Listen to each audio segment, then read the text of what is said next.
टाकल्याच्या नंतर हा भाग बरोबर चौकोनी झाला. नंतर हा इथं जॉईन करायचा आहे, एकमेकांना जोडायचा. येस हालू नको.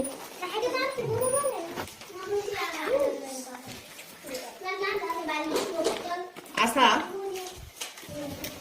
एकमेकांवर ठेवून हा कागद जोडायचा आणि त्यानंतर या कागदाला खालच्या बाजूने डिंक लावायचा. असा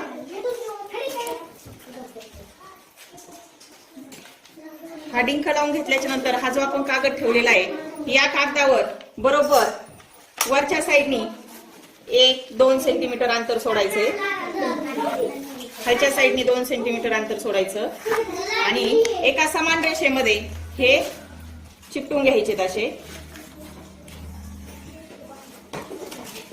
हे पहा, असे सगळे चिकटवत आल्याच्या नंतर हा आपला आकाशकंदील तयार होणार.